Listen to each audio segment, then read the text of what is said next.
Mesdames et messieurs, bonjour et bienvenue au Musée de la Photographie pour ce beau jour de samedi. Aujourd'hui, nous allons aborder, merci en tout cas pour les fidèles qui sont toujours là, merci pour les nouveaux venus, merci pour tout le monde et merci surtout à Alexandre Rodard qui a répondu à notre invitation. Donc aujourd'hui, nous sommes à notre 53e édition de Café Histoire et aujourd'hui, on va parler des pirates, pour de vrai. Parce qu'il y a des mythes, mais il y a aussi les réalités, car effectivement, Madagascar était une terre d'accueil de pirates. Il y avait des présences, mais il y avait aussi beaucoup de fiction. Alexandre Rodard, qui est un doctorant en histoire à Paris, a étudié la question, s'il en a fait son sujet de master, et il a même publié un livre. Aujourd'hui, le musée de la photographie a la chance d'avoir la visite d'Alexandre Rodard pour nous parler de Libertalia, qui est un mythe jusque-là pour nous, et il va nous en parler. Donc je ne vais plus tarder, on va laisser à Alexandre la parole et qu'il nous en parle, et puis après, la deuxième partie de la journée, de la matinée, je veux dire, sera consacrée aux questions et voilà, je crois. Donc, Alexandre, c'est à vous. Merci beaucoup. Alors, bonjour à toutes et à tous. Je suis très heureux d'être parmi vous dans ce très beau lieu et de pouvoir enfin présenter mon livre à Madagascar, puisque je suis censé venir depuis quelques années maintenant. Ça a été interrompu à cause du Covid. Et je vous remercie d'être venus aussi nombreux. Et avant toute chose, je tiens à remercier Madame Radzaon Morrison et l'ensemble des organisateurs de ce café de m'avoir convié à présenter cet ouvrage. Donc, Libertalia, une république des pirates à Madagascar, interprétation d'un mythe 17e, 21e siècle, qui est paru en décembre 2020, donc il y a 2 ans maintenant, aux éditions Maisonneuve et La Rose Hémisphère. Et donc, comme ça a déjà été dit, ce livre sur Libertalia s'inscrit dans la continuité de mon mémoire de Master 2 Recherche, qui a été initié en 2016 et soutenu en 2018. Donc après, j'ai pris le temps un peu de l'écriture pour le livre, à l'Université de Paris, qui est maintenant Université Paris-Cité, et sous la direction de Didier Nativel, qui est par ailleurs le préfacier du livre. Et ce mémoire s'intitulait « Le mythe de Libertalia, entre utopie pirate et réalité historique ». Alors cela vous étonnera peut-être, mais ce récit de Libertalia, je l'ai découvert non pas dans les livres, en France, mais à Madagascar lorsque j'y habitais au début des années 2010. Et jusqu'alors, je n'en avais jamais entendu parler réellement. Et j'avais été frappé par la mise en scène de l'histoire des pirates de Madagascar et par sa centralité dans l'économie touristique locale. Et sur l'île Sainte-Marie, c'est certainement des lieux que vous connaissez, par exemple, où j'ai séjourné un peu par la suite en 2017, et qui a été fréquenté réellement par les pirates au XVIIe siècle. Vous pouvez visiter un cimetière qui est dit des pirates. Alors, des pirates, il faut le mettre entre guillemets, puisqu'il n'y a aucun pirate dans ce cimetière. Et c'est un cimetière qui ne contient que des tombes d'administrateurs coloniaux, essentiellement du XIXe siècle, y compris la fameuse tombe que vous voyez sur la droite, sur laquelle on voit un crâne avec des os. Bon, ça fait très pirate. Mais Joseph-Pierre Le Chartier est arrivé dans les années 1820 en appartenant à un projet colonial français de Sainte-Marie, donc absolument pas un pirate.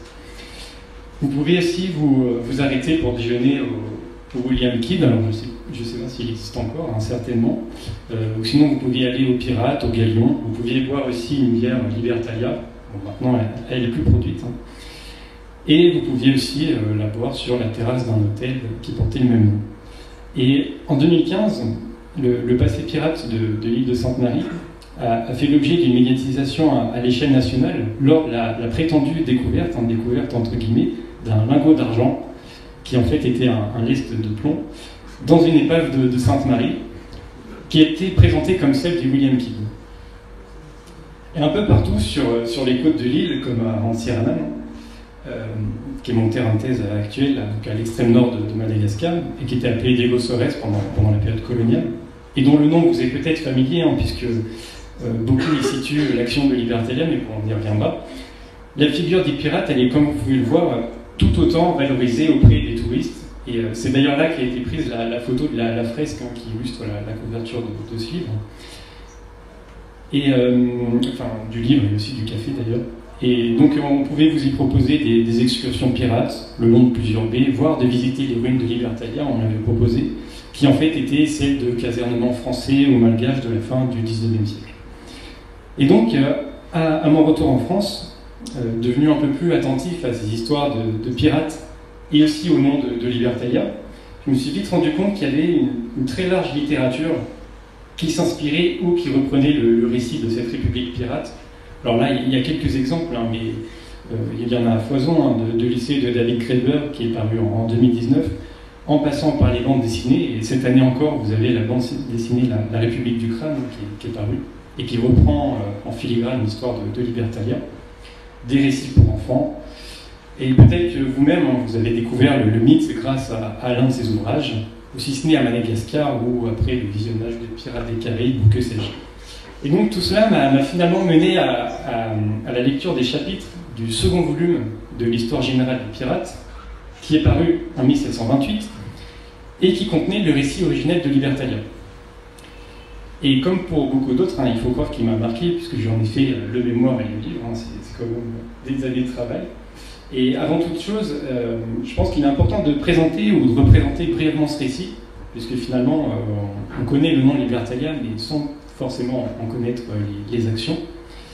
Et donc, d'après l'histoire générale des pirates, un marin français, nommé Misson, donc il n'a pas de prénom, hein, dans le texte, fait la rencontre à Rome, et il se lie d'amitié, vraisemblablement au tournant du XVIIIe siècle, puisqu'il n'y a aucune date, hein, dans le récit, avec un prêtre aux idées hétérodoxes nommé Caraccioli.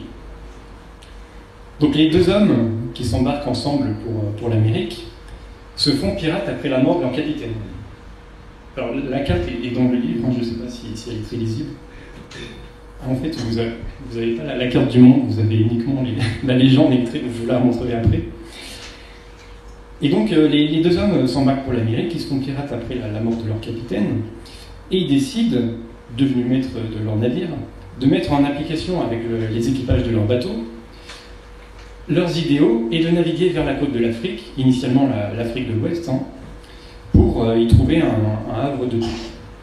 Donc ils s'installent aux Comores, il y a une grande partie du récit qui se déroule aux Comores, avant de partir vers Madagascar, dans une baie située au nord de l'île, pour y fonder Libertalia, une ville et aussi une république abolitionniste, égalitaire et pacifique. Donc ils sont, après avoir fondé Libertalia, rejoints par un autre pirate qui s'appelle Thomas Tew, qui lui aussi vient d'Amérique et est devenu pirate après la mort de son capitaine, et va les accompagner dans la fondation de Libertalia. Alors évidemment, entre-temps, il y a plein de combats navals, de libération d'esclaves, il y a énormément de choses qui se déroulent. Hein. Et pourtant, Libertalia est un jour attaquée et détruite par deux armées malgaches, d'après le récit. Caraccioli est tué, Misson disparaît en mer, et Tew, qui lui a réussi à s'échapper, revient dans l'océan Indien et meurt lors d'un abordage. Et l'auteur de ce texte explique au début du récit qu'il aurait eu connaissance de Libertalia grâce à un manuscrit qui aurait été rapporté par un des membres de l'équipage de Misson qui aurait réussi à rentrer en France. Il y a beaucoup de mystères autour de tout ça. Et donc, comme vous le savez peut-être, hein, il y a de nombreux débats autour de l'identité de l'auteur de ce récit. Puisque capitaine Charles Johnson, le nom de l'auteur de l'histoire générale des pirates, est un pseudonyme. Et la plupart des travaux attribuent cet ouvrage à Daniel Defoe, qui, comme vous le savez, est le célèbre romancier auteur de Robinson Crusoe, et aussi avait tendance à s'inspirer de faits réels pour en faire des fictions. Dans tous les cas, on pourra revenir, si vous voulez, autour des débats concernant l'identité de cet auteur. Hein. Des pirates ont réellement fréquenté Madagascar entre les années 1680 et 1730. L'auteur est contemporain des faits. Et nous savons, depuis longtemps maintenant, hein, grâce aux spécialistes des utopies, de la littérature de voyage et même de Daniel Defoe, que la chronologie des événements du récit est fausse. Et que Libertalia est une construction littéraire qui n'a jamais existé telle que présentée dans le texte. Alors j'insiste sur le tel que présenté dans le texte, puisqu'on va y revenir. Et par ailleurs, c'est un point qui est très important. Contrairement à ce qui est souvent affirmé, la diffusion du texte, elle est très récente, puisque jusqu'à la fin du XIXe siècle, personne ne s'intéresse à Libertalia et il n'en est fait aucune mention dans aucune archive ou livre. Donc ça c'est le deuxième point très important, on ne s'y intéresse que depuis la fin du XIXe siècle. Donc ces deux remarques interrogent, puisque malgré l'absence de preuves, aussi bien archéologiques qu'archivistiques, Libertalia nous fascine depuis cette fin du XIXe siècle, et elle se retrouve aujourd'hui au cœur d'une actualité à la fois éditoriale, on a vu tous les livres qui pouvaient paraître sur Libertalia, mais aussi touristique, à Madagascar notamment. Tout ça malgré ce scepticisme latent et toutes les questions que pose le texte. Et dans ce cadre, il m'a semblé important de reposer dans mon livre une question qui est très simple. Alors parfois les historiens se posent des questions très simples, à savoir Libertalia a-t-elle existé? Et sinon, pour vraiment n'exclure aucun cas de figure, aurait-elle pu exister? Et ça peut peut-être vous étonner, mais les historiens ne s'étaient jamais réellement posé la question, puisque ce texte était attribué à Daniel Defoe, et de fait était considéré comme une fiction littéraire, et non comme un texte historique. Et aussi plus largement, puisque, d'une manière générale, la recherche sur la piraterie souffre encore des fantasmes qui l'entourent. Et en cela, mon itinéraire, celui qui m'a guidé durant l'écriture du mémoire et du livre, différait un peu de celui d'autres chercheurs, donc je pense notamment à David Graeber, puisque pour lui, la question de l'existence de Libertalia, elle est futile, donc je reprends ces termes, et il affirme que Libertalia est la transcription européenne et la réappropriation, je le cite, d'une expérience politique consciente accomplie par des locuteurs de langue malgache. C'est-à-dire que Libertalia serait une allégorie inspirée du fonctionnement d'un royaume du nord-est de Madagascar et qu'il serait vain d'en chercher les vestiges. Et en fait, en affirmant cela, c'est-à-dire en expliquant que Libertalia n'a jamais existé, mais a quand même existé sous une forme différente, et même si cette hypothèse elle est très séduisante, en fait, David Graeber, comme d'autres, fait table rase d'énormément de recherches, qui critiquent d'ailleurs en introduction, et cette démarche elle pose problème, puisque Libertalia pourrait, dans ce cas, désigner de multiples phénomènes et être le sujet de toutes les interprétations possibles. C'est-à-dire que si on ne s'intéresse pas à l'existence même de Libertalia pourrait être ce qu'on a envie qu'elle soit. Et surtout, elle pose problème puisqu'elle nie le travail narratif de l'auteur, qui a composé le récit. C'est-à-dire que si Daniel Defoe ou le capitaine Charles Johnson évoquent les événements de cette manière-là, c'est-à-dire la rencontre de Misson et de Caracheli à Rome, le rapt des femmes dans l'océan Indien, c'est un autre épisode du récit, tous les conflits qui les opposent aux Comores, à différents royaumes, nomment précisément des personnalités telles que Misson, Caracheli et Thiou, et leur prête ses idéaux. Et il faut rappeler que c'est pas anodin de parler de République à cette période-là. Ce n'est pas sans raison. Et plutôt que de m'écarter des doutes qui entouraient le texte, je m'y suis plongé et j'ai cherché à comprendre pourquoi ce texte avait été écrit en 1728, à Londres, par Defoe, et quel pouvait en être son sens pour les lecteurs contemporains, c'est-à-dire du début de la première moitié du XVIIIe siècle. Et en disant cela, je m'inscris dans d'autres pistes de recherche universitaire, celle de Jean-Michel Racot, par exemple, ou de deux malgachisantes qui étaient spécialistes des littératures de voyage, Anne Mollet-Sauvager et Nielisso Galibert, qui sont malheureusement disparus aujourd'hui. Et plutôt que de simplement démontrer que le récit est faux, comme elles l'ont déjà fait, et comme plein d'autres auteurs l'ont déjà fait, j'ai souhaité, en tant qu'historien travaillant sur Madagascar, donner des éléments de compréhension qui permettraient de cadrer et de contextualiser le récit, c'est-à-dire, pour faire simple, d'analyser les fondements historiques du récit, puis les motivations qui ont poussé Defoe à écrire un tel récit avant d'en retracer les modalités de production du mythe dans la longue durée. Et en filigrane de cette démarche émergeait une question qui est un peu plus complexe que simplement Libertalia a-t-elle existé ou non, que les deux premières, à savoir, un mythe étant un discours porteur de sens et de référence, que sont censés nous révéler Libertalia et ses pirates. Et donc avant tout, je crois qu'il est primordial de relire le texte de Libertalia au prisme des archives et l'histoire de la mise en connexion entre des sociétés littorales malgaches et des mondes pirates européens entre les années 1680 et 1730. Puisque, contrairement à ce que beaucoup d'auteurs ont pu dire, les documents d'époque sont très nombreux et sont très pluriels. Et alors je vais revenir un à un sur les exemples que je montre ici. Hein. Et il faut même souligner, pour ceux qui doutent en fait du regard d'archives officielles sur des hommes marginaux, c'est-à-dire d'archives qui induraient un biais qui nous donnerait un certain point de vue sur ces pirates, que la plupart des archives sont issues des pirates eux-mêmes. Et donc parmi ceux que je cite dans l'ouvrage, là j'en ai choisi 3 ici. Alors le premier à gauche, c'est l'acte de vente d'un navire signé par un pirate, Abraham Samuel, qui s'était déclaré roi de Fort-Dauphin. Et donc c'est un document qui est tout à fait intéressant puisqu'on est autour de 1699 et vous avez un pirate qui se déclare roi de Fort-Dauphin, qui vend un navire. Donc là il y a la lettre, l'acte de vente de ce navire, et qui dispose même d'un sceau qu'on voit en bas à droite, hein, pour marquer son autorité.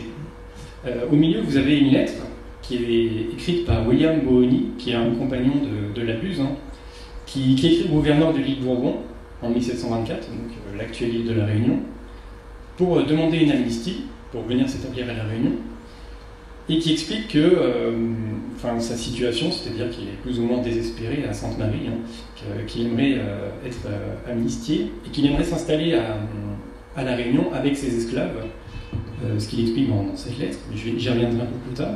Et il y a même un troisième document qui est plus étonnant, qui est conservé à Londres, c'est la lettre de la femme d'un pirate qui vit à New York et qui écrit un autre capitaine pirate qui lui est à Madagascar pour lui demander de lui remettre l'argent que son mari, qui était donc pirate et habitait à Fort-Dauphin, avait mis de côté pour elle.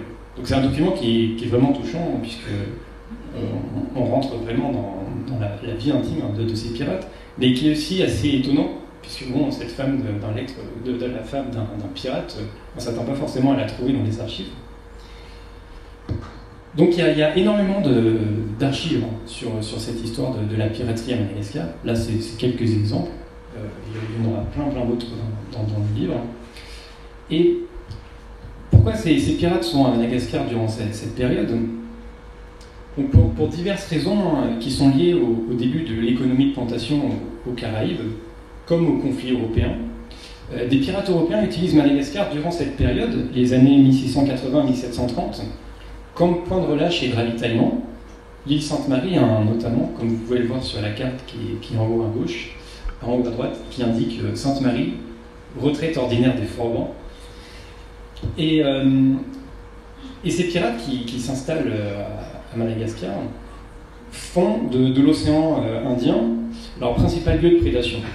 Donc ils mettent en valeur leurs compétences militaires et marchandes auprès des souverains malgaches locaux, et ils s'insèrent dans un commerce interlope de grande échelle pour tirer profit de leur prise et revenir chez eux. Et ce point il est primordial car que faire de richesses, donc en l'occurrence mal acquises, hein, sur une île où elles n'ont aucune valeur. Et toutes les archives le mentionnent bien. Hein. Vous avez par exemple en 1699 un membre de la Compagnie des Indes orientales anglaise, la East India Company, qui croise au sud de l'île et qui rencontre 3 navires pirates qui tentaient désespérément de retourner aux Amériques et qui étaient réduits à utiliser de la soie pour remplacer leur voile. Vous avez aussi, donc tout ça pour dire qu'en fait ces richesses sont bien réelles, hein. On parle de soie, de diamants, etc. Les archives le mentionnent bien.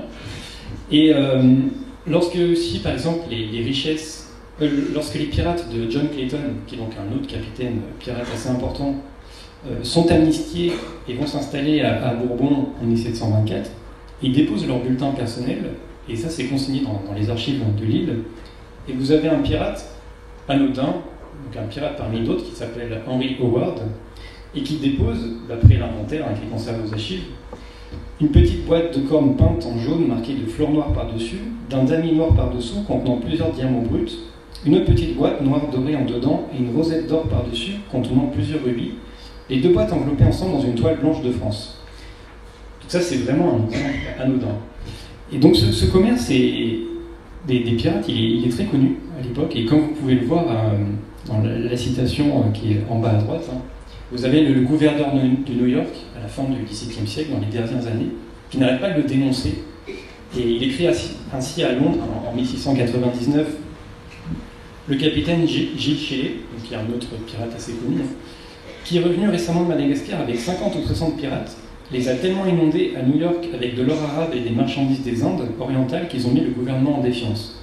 Et il ajoute, c'est la citation que vous avez ici, il n'y a pas de commerce plus lucratif que celui de Madagascar avec les pirates, et je suis sûr qu'on gagne encore plus comme cela qu'en devenant pirate et en volant. Et c'est pour cette raison que vous avez un historien qui a, dans les années 70 qui a utilisé le terme de Madagascar Connection pour comparer ce commerce entre New York et les pirates de Madagascar aux mafias du XXe siècle.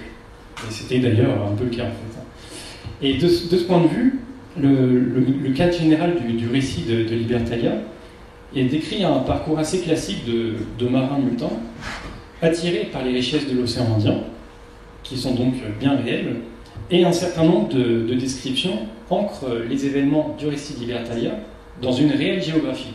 C'est-à-dire que la plupart des lieux qui sont décrits dans le récit de Libertalia existent vraiment. Alors le récit nous décrit que cette république elle est fondée dans une baie au nord de Diego Suarez. Alors vous savez, c'est difficile puisque Diego Suarez est le point le plus septentrional de l'île.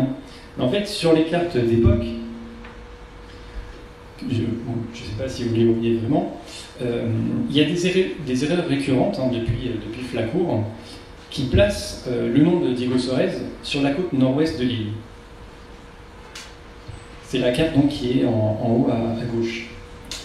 Et donc, si on compare ces cartes, qui placent toutes Diego Suarez à différents endroits de la côte nord-ouest de l'île, à la carte actuelle, on peut identifier la baie qui est décrite dans le récit comme celle d'Ampasindav. Voilà, si on fait une juxtaposition entre les cartes anciennes et les cartes actuelles, on voit que cette baie au nord, elle correspond soit à la baie de Narinj, soit à la baie d'Ampasindav. Et la description qui est faite de la baie dans le récit correspond en tout point à la géographie de la baie d'Ampasindav. Alors dans le texte, dans le récit, il est écrit que la baie a 10 lieues navigables, voilà, ça correspond exactement à ce lieu. Et si on se réfère aux routiers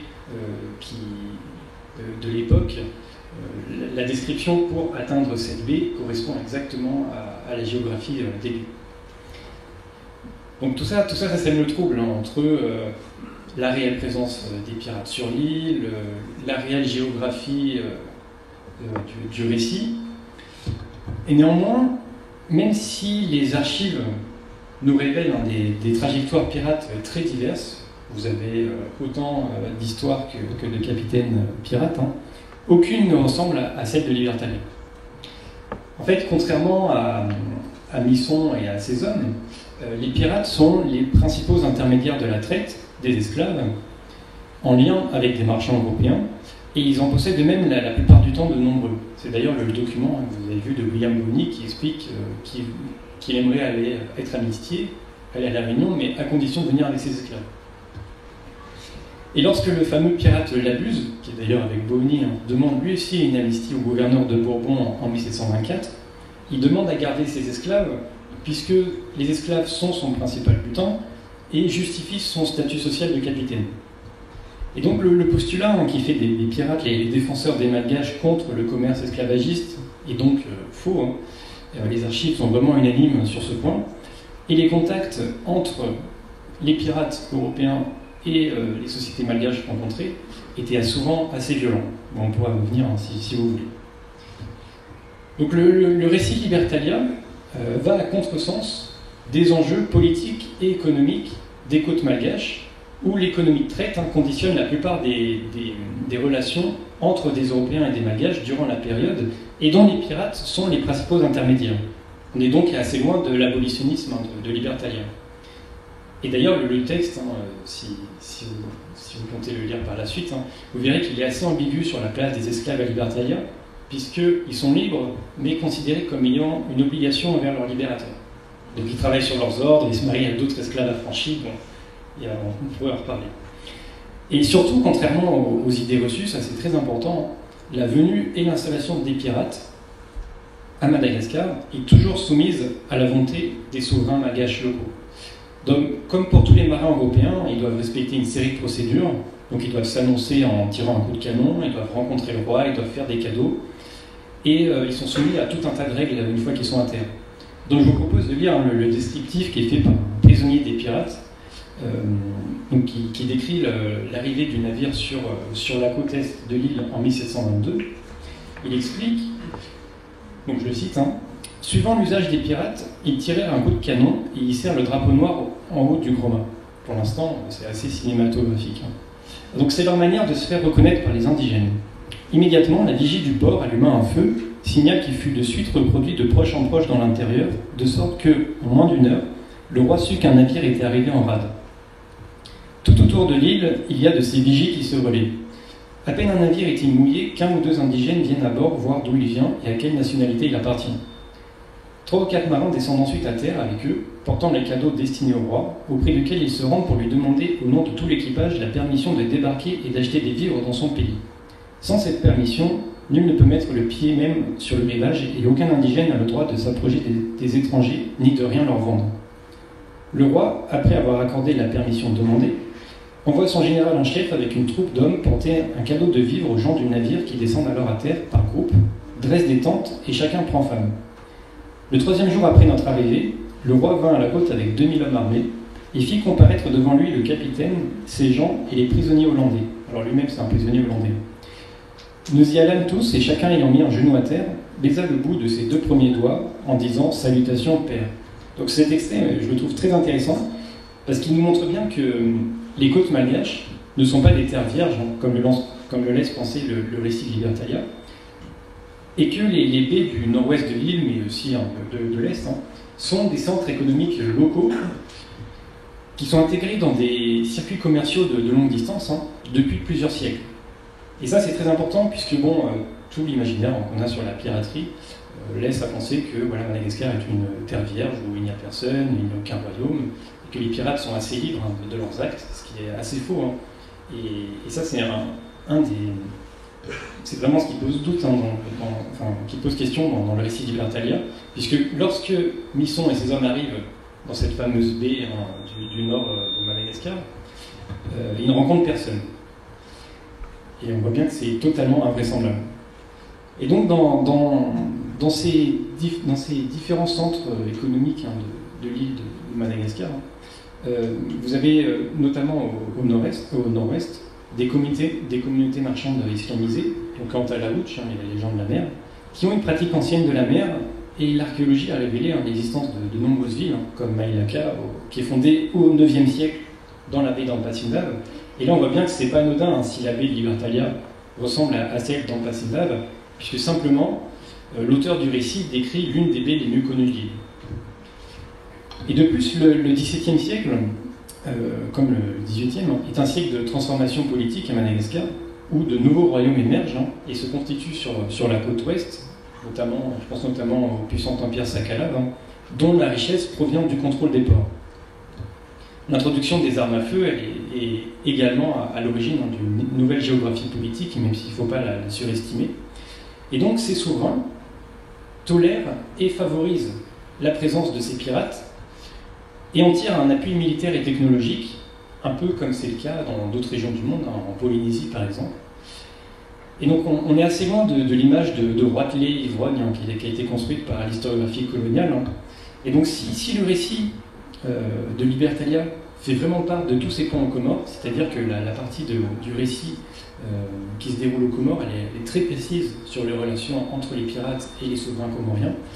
En fait, dans le récit, Misson et ses compagnons arrivent dans une baie qui est inhabitée et ils n'établissent aucun lien avec les sociétés locales, qui ne sont même pas des acteurs secondaires puisqu'elles ne sont même pas citées. Et ça, dans les archives, ça paraît totalement invraisemblable, puisque les pirates dépendent des Malgaches durant toute leur installation. À côté de ça, les pirates sont exclusivement des hommes. Alors vous avez des cas assez célèbres, ceux de Marie Rigg ou d'Alboni, mais qui sont vraiment qui relèvent vraiment de l'exceptionnel hein, et qui ne disent rien des équipages pirates. Et donc une fois que le pirate pose pied à terre, là où il n'a aucune attache locale, par exemple à Madagascar, en fait c'est le mariage qui va déterminer son intégration parmi les sociétés rencontrées. Et les sources sont vraiment très précises hein, sur ce point. Ces concubinages s'institutionnalisent au fil du temps, donc c'est le Vadimada, et structurent les relations entre les pirates et les femmes malgaches dans le cadre d'intérêts mutuels. C'est-à-dire que ces alliances permettent aux pirates d'accéder à la terre, au commerce et à un réseau local. Ça leur permet notamment de s'approvisionner. Hein. Tandis que ces relations permettent aux femmes, qui sont souvent d'un statut social assez important, de devenir des intermédiaires privilégiés, accumulant des compétences linguistiques et sociales, et aussi de contrôler le commerce. Donc à Madagascar, vous avez plein d'exemples fameux. Je pense notamment au cas de Juliette Fish à Tamatave. Là, on est au XIXe siècle, mais ces concubinages restent les mêmes, hein, que ce soit au XVIIIe ou au XIXe.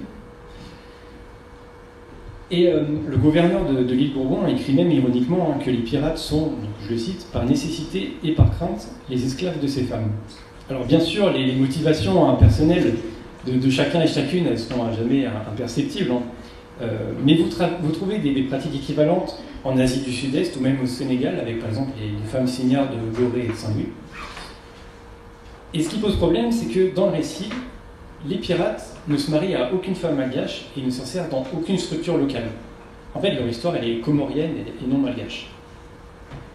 Pire encore, il légitime même l'enlèvement de 100 jeunes filles mortes en pèlerinage vers la Mecque par le besoin de femmes, ce qui encore une fois paraît totalement invraisemblable. Donc à côté de tout ça, l'île de Madagascar, telle que présentée dans le récit d'Ibertalia, elle ne correspond pas à la réalité de ses habitants, mais aussi de ses gens de mer pirates. Sur place, par ailleurs, il n'y a aucune mémoire locale hein, d'un quelconque événement qui pourrait être lié à celui d'Ibertalia, alors même que la présence pirate en fait, a laissé un certain nombre de toponymes et de traces, notamment sur la côte est. Hein. Vous connaissez certainement la pointe à l'arrêt. Voilà, l'arrêt, c'était un pirate. Ratsimilao, qui était le fils d'un pirate. Et sur les cartes du 18e, là on est en 1764, tous ces malates, les enfants des pirates ou les anamalates, sont signalés sur les cartes. L'île de Tomsemil, c'est Ratsimilao. Vous avez la pointe à Balrich. Balrich, en fait, c'est le petit-fils du pirate Balrich, qui est donc un pirate très fameux et assez peu recommandable, hein, qui était établi à Sainte-Marie à la fin du XVIIIe siècle. Mais on n'a aucune trace d'un quelconque Bisson ou Libertalia ou Caraccioli ou que sais-je. Donc au-delà de ces incohérences historiques, hein, en fait, ils font aucun doute quant au fait que l'auteur ne s'est jamais rendu à Madagascar, ce qui ne l'empêche pas d'avoir des informations précises, hein, c'est toute l'ambiguïté du récit. En fait, le texte est clairement conçu comme une superposition des différentes représentations européennes de l'île et de ses habitants à cette époque. Et donc, comme toujours, hein, l'île elle est présentée comme un Éden aux incroyables richesses, habitée par des malgaches proches de l'âge d'or. Et pour cette raison, hein, comme vous pouvez le voir sur ce célèbre tableau, hein, l'île est au cœur des prétentions coloniales du XVIIe siècle. Là c'est un tableau qui est assez connu, c'est le portrait de Madagascar, où on voit un noble anglais de la première moitié du XVIIe siècle, pointant Madagascar sur le globe, signe en fait de ses prétentions coloniales sur l'île. C'est un tableau qui est vraiment intéressant. Et plus largement, il y a un mythe de Madagascar au XVIIe siècle, si bien qu'on invoque Madagascar dans différentes brochures qui n'ont aucun lien entre elles, hein, comme celle-ci qui présente l'arrivée à Nantes d'un monstre trouvé dans l'île de Madagascar, en 1660.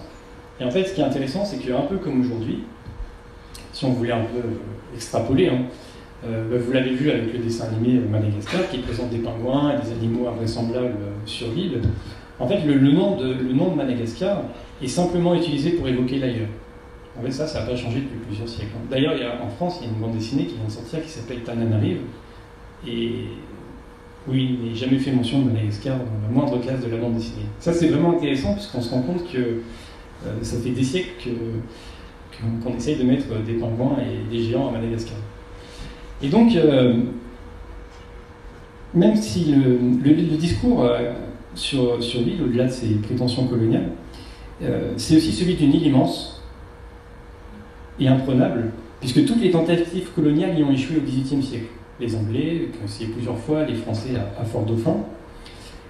Et si Misson et les Libéris et ses compagnons se font massacrer de manière mystérieuse c'est le terme qui est employé dans le récit, à la fin du texte de Libertalia, en fait c'est avant tout une reprise du thème du malgache qui est perfide et cruel, car combattant l'entreprise coloniale. Et dans ce cadre, la présence de pirates sur l'île alimente tous les imaginaires européens de l'époque, qui imaginent des pirates qui sont immensément riches et puissants, ce qui n'était évidemment pas le cas. Et il faut bien imaginer le pouvoir que pouvait exercer le simple nom de l'île, Madagascar, sur un londonien du début du XVIIIe siècle. Et par exemple, en 1712, dans un célèbre théâtre de la ville, une pièce de théâtre qui portait sur un pirate et qui a été un véritable succès commence ainsi. Donc là, je cite, c'est vraiment le début de cette pièce de théâtre. Donc on est à Londres, dans un théâtre de Londres au début du XVIIIe. Songez que vous êtes à Madagascar, ne vous inquiétez pas, les manières et les hommes que vous rencontrerez rendront le passage des mers facile, et au bout de 3 heures, lorsque le rideau retombera, vous vous retrouverez sain et sauf à Drury Lane, qui est donc le nom de ce théâtre. Et Daniel Defoe, et pas seulement, plein d'autres auteurs, étaient particulièrement sensibles à ces images et à cet imaginaire, et en conséquence ont beaucoup écrit sur l'île. Et ont écrit parfois des choses très intéressantes. On pourra y revenir. Et donc cette mise en récit, celle de Libertalia, elle se joue aussi des mythes de son temps. C'est-à-dire que le parcours de Misson, si on y prête vraiment attention, en fait c'est simplement une variation de celui du pirate Henri Évry. Henri Évry qui est célèbre pour avoir attaqué en 1695 un convoi officiel de grands moghols qui naviguait vers la Mecque, et dont le butin amassé est la plus importante prise navale de toute l'histoire de la piraterie. Et elle est estimée à plus de 50 millions de livres actuels, en or, en diamants. Et on racontait aussi qu'il avait capturé des femmes, qu'il était devenu le roi de Madagascar. Et là, à gauche, vous voyez Henri Évry, représenté comme roi de Madagascar, avec un esclave qui tient le parasol. Donc ça, c'est une image qui est vraiment très prégnante dans l'imaginaire européen de ces années-là. Henri Évry, il est connu de presque tous.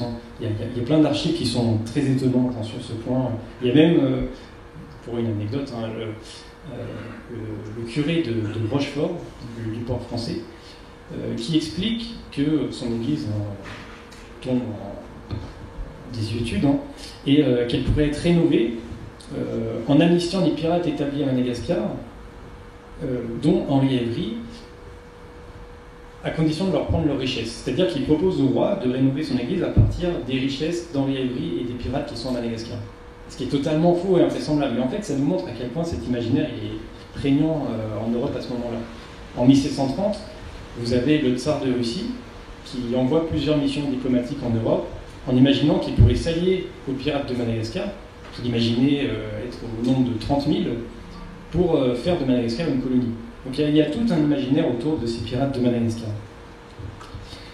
Et étant donné le scandale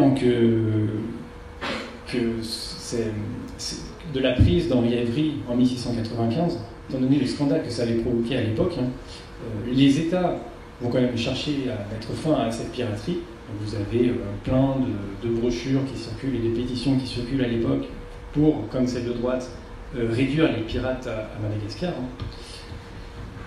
Et si Misson avait existé, ou si Libertalia avait existé, on aurait forcément eu connaissance de ses actions. Et cette partie du récit Libertalia, celle dans laquelle il enlève les 100 jeunes filles mortes qui partaient en pèlerinage vers la Mecque, c'est exactement la même histoire que celle d'Henri Évry. Et le reste du texte, si on l'étudie un peu plus en profondeur, est le croisement de témoignages oraux et écrits de l'époque.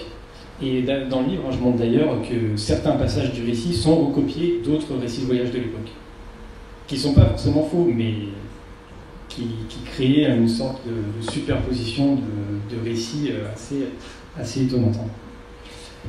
Et en fait, ce récit d'une république démocratique et égalitaire s'inscrit avant tout dans le contexte littéraire des utopies protestantes. Et il faut rappeler que Defoe a été mis au pilori pour ses idées religieuses. Et le pirate était utilisé comme une figure politique à ce moment-là, je vais y revenir. Et il y a un rapprochement évident à faire entre le récit Libertalia et différentes utopies protestantes qui ont été placées dans l'océan Indien. À savoir que, pour être très bref, au XVIIe siècle, au moment de la Réforme, les protestants utilisent beaucoup le genre de l'utopie pour imaginer des endroits dans lesquels ils pourraient développer leurs idées et vivre de manière idéale. Et beaucoup de ces utopies-là sont placées dans l'océan Indien. Alors, ce qui peut paraître assez étonnant, mais on a plein de textes. Il y en a un très connu, qui date même du XVIe, je crois, au nom du milieu du XVIIe, qui se déroule dans la baie d'Antongil. Et en fait, Libertalia ressemble exactement à ces récits-là du genre des utopies protestantes. Et il y a un rapprochement évident à faire entre Libertalia et le récit de voyage de François Légat. François Légat qui souhaitait rejoindre Bourbon pour en faire un refuge huguenot. Et dans son récit, qui est vraiment passionnant, François Légat, on lui attribue un drapeau, donc un drapeau qui est fictif, qui est exactement le même dont la devise est la même que celle de Libertalia. Et par ailleurs, le récit de voyage de Légat a été mis en forme et édité par quelqu'un qui s'appelait François-Maximilien Misson, au début du XVIIIe siècle. Vous voyez tous les liens qu'on peut faire. Mais bon, je pourrais y revenir si vous voulez pour vous passer trop de temps. Et les trois personnages principaux sont créés à partir de véritables personnalités. C'est-à-dire que François-Maximilien Misson, c'est un huguenot français qui est établi à Londres dans ces années-là, et qui est très célèbre. Thomas Tew, c'est un pirate qui est le seul personnage qui a vraiment existé de Libertalia, mais qui est aussi très connu, puisque c'est un compagnon d'Evry, et il est mort lors de cette fameuse prise en 1695. Et Caraccioli, en fait, on peut même avancer l'hypothèse que ce nom ferait référence à un calviniste italien, Galeazzo Caracciolo, qui en fait était très connu pour avoir écrit un ouvrage au XVIIe siècle, et ouvrage qui a fait l'objet de très nombreuses éditions, notamment dans le milieu religieux dans lequel baignait Daniel Defoe. Donc on voit que en fait, on peut mettre des noms, de réels noms derrière tous ces personnages. Et donc pour un lecteur de l'époque, s'il y en a eu, puisqu'on n'est pas sûr qu'il y ait eu vraiment de lecteurs, le récit est un appel à la colonisation de Madagascar par la nation anglaise, et surtout une critique des institutions politiques et religieuses de son temps, d'où par exemple les interminables discours prophétiques de Caraccioli dans le récit. Libertalia n'est donc pas un réel récit Jean de mer, mais plutôt une savante utilisation d'images qui fait sens pour un lecteur de cette période-là. À l'opposé de l'idée que Libertalia serait donc la transcription d'une expérience malgache, moi j'en défends plutôt une autre, qui est que Libertalia est une représentation strictement européenne de Madagascar et de ses habitants, qui reflète avant tout la façon dont des Européens perçoivent et fantasment Madagascar durant les premiers empires coloniaux.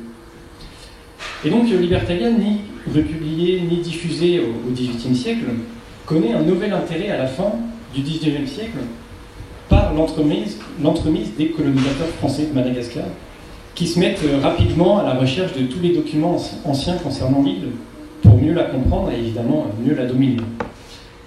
Et bien que considérant l'histoire de la République comme invraisemblable, c'est ça qui est vraiment très étonnant, les intellectuels de la colonisation font de Libertalia, dans le déni total, c'est-à-dire tout en sachant que c'était faux, en essayant de montrer que c'était vrai, un récit utile qui vise à mettre en avant l'ancienneté des liens entre la France et Madagascar. Et en fait, pour eux, cette histoire qui met en scène un Français fondateur d'une république 3 siècles auparavant, ayant aboli l'esclavage, ayant promu l'égalité, légitime leur entreprise, d'autant plus que les pirates sont perçus comme des aventuriers pionniers de la colonisation. Et voyez à droite ce militaire, donc c'était un légionnaire, déguisé en Robinson Malgache. Et Robinson Malgache, c'est la légende de cette photographie. Lors de lors de la seconde expédition de Madagascar, ou même cette dédicace d'Hubert Deschamps, qui est un malgachisant que vous connaissez certainement, qui explique dans une de ses dédicaces que son histoire des pirates de Madagascar, c'est un ouvrage qui est publié au début des années 50, est une histoire de la colonisation très peu officielle. Et donc cette bibliothèque coloniale française, qui a été nourrie par les ouvrages d'administrateurs coloniaux malgachisants très importants, alors ça va être Alfred et Guillaume Grandidier, c'est vraiment la base de la diffusion du récit Libertalia, puisque Libertalia c'est presque 150 pages dans la collection des ouvrages anciens concernant Madagascar. Hubert Deschamps, c'est pas n'importe qui, c'est le premier professeur d'histoire de l'Afrique à la Sorbonne, Raymond de Cary. En fait, tous ces grands malgachisants font de Libertalia un fait historique, tout en sachant que Libertalia n'a certainement jamais existé, et que Libertalia a toujours été considérée dans le monde anglo-saxon comme fictive. C'est-à-dire que on est là dans cette question de l'existence ou non de Libertalia, dans une question qui est très franco-française. Et les conséquences historiographiques, elles sont assez lourdes, puisque, étant donné l'importance de ces universitaires, c'est toujours le cas d'ailleurs, personne n'osait les contredire, et qu'encore aujourd'hui, tout le monde emploie le livre de Deschamps sur les pirates de Madagascar, sans savoir que ce même auteur écrivait sous pseudonyme des romans où il se mettait en scène comme fondateur de républiques pirates en Afrique. Et ça, c'est un roman qui est fabuleux. Et donc, depuis, ce mythe français, qui est donc inscrit dans le temps historique, qui a été en quelque sorte légitimé par ces universitaires, en fait ne cesse d'être manipulé ou réinterprété au service d'idées plus contemporaines, sous caution des ouvrages précédents. Et donc Libertalia est devenu une critique du capitalisme contemporain, ça on retrouve notamment dans les ouvrages de Marcus Rediker, une explication du multiculturalisme des îles du sud-ouest de l'océan Indien. On le voit notamment dans les récits de Daniel Baxeler à La Réunion. Un objet littéraire romantique, reproduisant tous les stéréotypes de l'exotisme, comme vous pouvez le voir, mais bon là, c'est des choses qui sont assez connues. Vous avez L'Aigle de Madagascar, c'est un film avec quand même Errol Flynn et Anthony Quinn sur Libertalia. Bon, ça a un peu vieilli, mais si vous avez l'occasion de le voir. Différents romans, alors assez invraisemblables, The Deadly Lady of Madagascar. Donc il y a toute une littérature autour de Libertalia. Littérature parfois de guerre.